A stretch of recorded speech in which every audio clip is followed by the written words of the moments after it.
Hi there, Nathalie with you today with a new process video for PinkFresh Studio. And today I'm very excited because this is my first layout using the new Days of Splendor collection. And this collection is gorgeous. I mean, beautiful, loaded with embellishments. The papers are just beyond beautiful. If you love fall, then this collection is amazing. But I could go talk more about the collection because I just love it so much, but I want to show you what I'm thinking for this layout. So one of the things that I'm going to use is one of the new cut files from PinkFresh Studio, and you can find them in the shop. I'm going to link them in the description. And this cut file here is called Dahlia Wreath cut file, and it really is a wreath. I'm shrunken because I want to use part of it to create my title, and then the full one to kind of help me with the flower. So you're gonna see that I'm just kind of playing with some ideas that I have in my mind. I'm still deciding which picture, but I know like I want to create kind of a diagonal line with the wreaths. But I also know that I want to use the paper that I'm going to use for the background is called Also Delightful, and I love the fact that it's a white grid and it has the little border of leaves. I thought it was just a beautiful detail. So what I'm going to do is I'm not going to add tons of mixed media, but I am going to add a little bit of ink. So I want to make sure that I prep my paper so when I add my ink it just goes like butter and I'm able to create a nice blending background. So for that I am prepping my paper, adding a coat of yeso. So you're gonna see that I'm adding clear yeso, and I'm using my silicone brush just to extend it. Remember, like I said, I'm thinking a diagonal line, so I'm gonna make sure that I add my yeso in a diagonal fashion on the paper, and I'm gonna set that aside to dry what I work on back in the cut file. And back in the cut file is something that I enjoy. It does take time, especially when a cut file is as detailed as this one. My apologies. So what I've done, or what I'm doing, is I'm going to use the 6x6 paper pad to do this. I just love the fact that the pattern is smaller, so you get, I'm going to say it's easier to back a cut file because you don't have, like in case of a big sweater, it's smaller, so you can kind of get away with the background color. So what I did is I'm going to put the cutout, or in this case the cut file if you want to call it, on top of the paper. Use a pencil to just draw around the outline of the image that I want to back, and then I'm going to take my pair of scissors and cut inside of the line. Remember, when you have a cutout, there's usually a little edge or a little margin that defines the shape, so you want to make sure that your flower fits inside of that edge. So when you cut in your fussy cutting machine, you cut right on the line or a little bit inside of the line.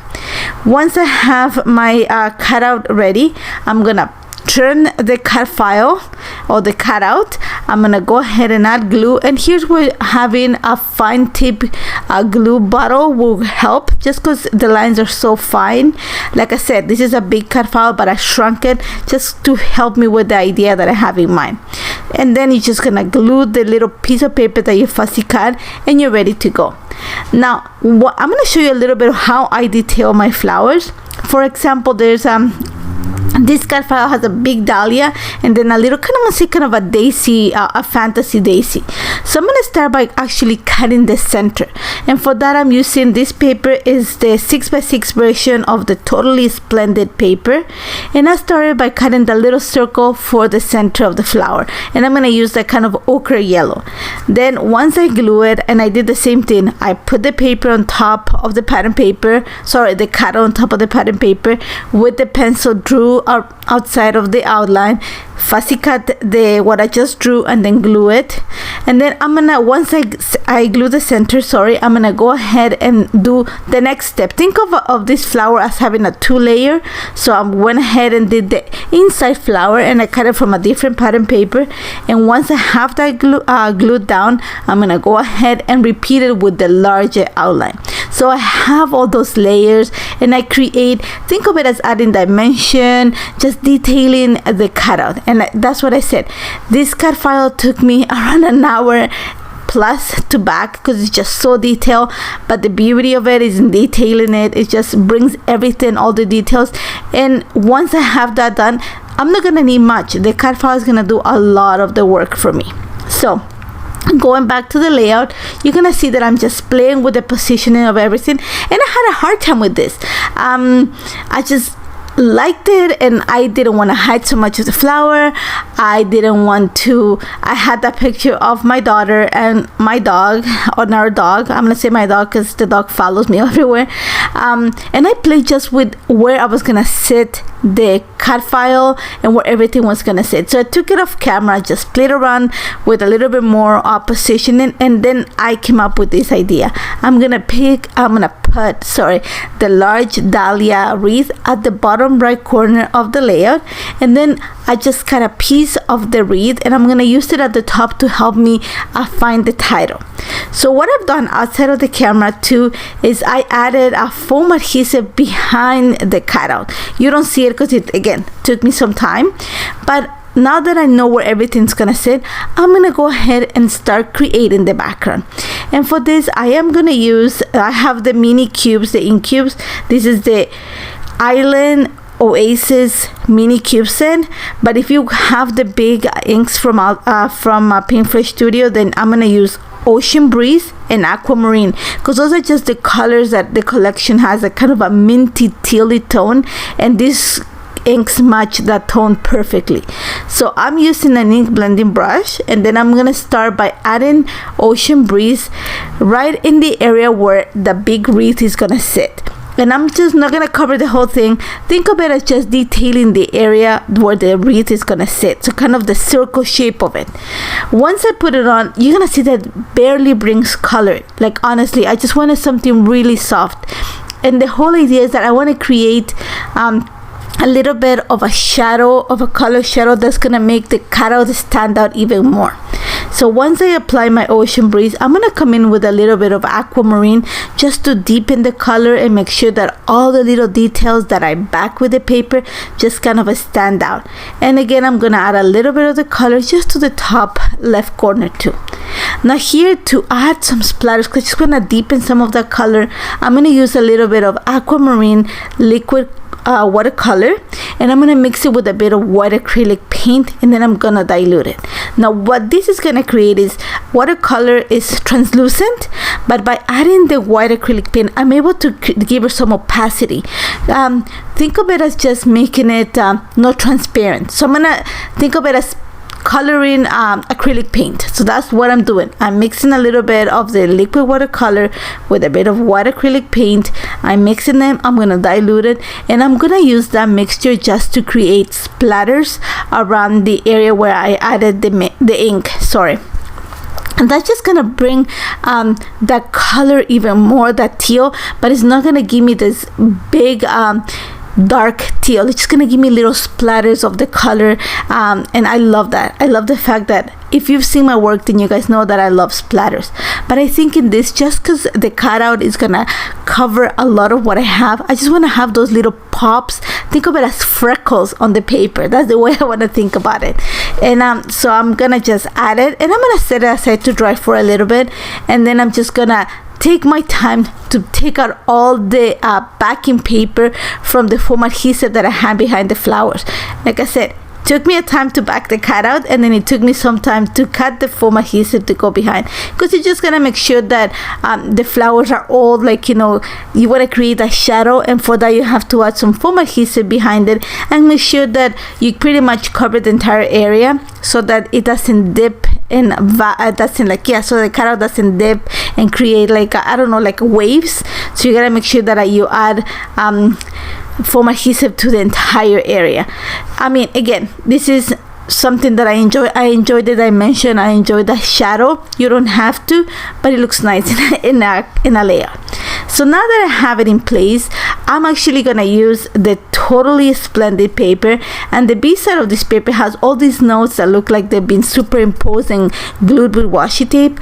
I'm actually gonna cut the one that has the tones, that Ocean Breeze color ink, kind of like a really minty soft blue tone.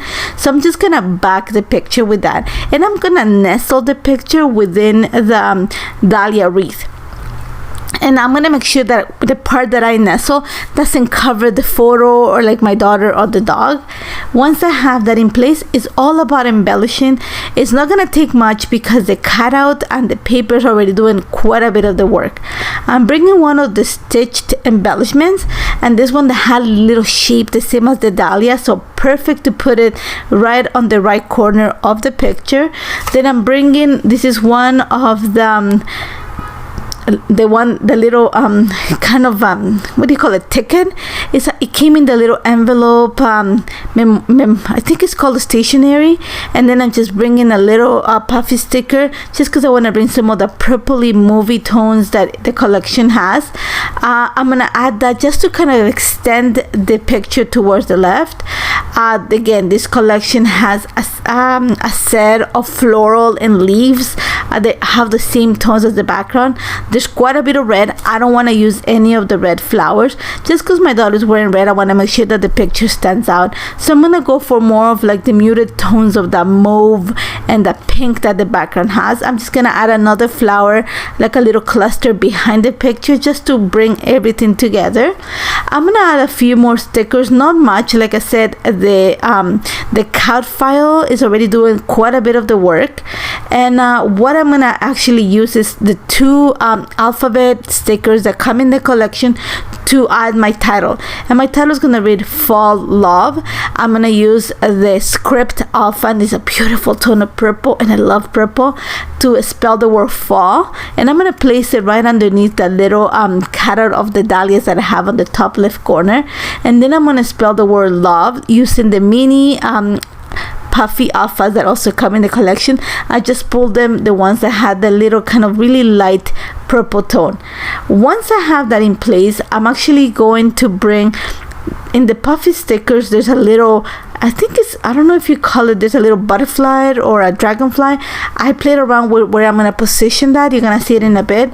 And I also found in the die cut pack this word that's set together. And again, I love the fact that it just kind of elongates the area where the picture is at and brings more attention to that. And that's the dragonfly that I'm playing with. And I thought the best area was at the bottom corner. Once I have that ready, I'm going to add my lines to journal right underneath the title. And just to finish this layout, I'm gonna come in with enamel dots. I'm just gonna put them in to accent some of the colors that I have on the background. So I'm gonna scatter them around where I have the clusters of embellishments. And you're gonna see that I add a few to the top right left corner of the layout. And once I had everything settled, I thought that it needed something there just to kind of tie everything together. So I'm gonna go back into the puffy stickers, and there's a little kind of flag sentiment. I'm just gonna go ahead and add it in between the enamel dots on the top of the layout. And once I have that, I'm done. It's ready. I love how this turned out. Again, took me some time to back the CAD file, but I love it. I just love the colors of the collection. I love the feel of the page. It was such a joy to put it together. And as always, I hope you try it. As always, if you have any questions, don't hesitate to contact me. You can check the CAD files, the inks, and everything that I use in the shop. I don't think the collection is up yet, but the CAD files, the inks, and the watercolor is there. Make sure you check it out. Don't forget to subscribe to the channel. There's always a lot of content being added. Thank you so much for joining me today, and I hope to see you soon. Take care, guys.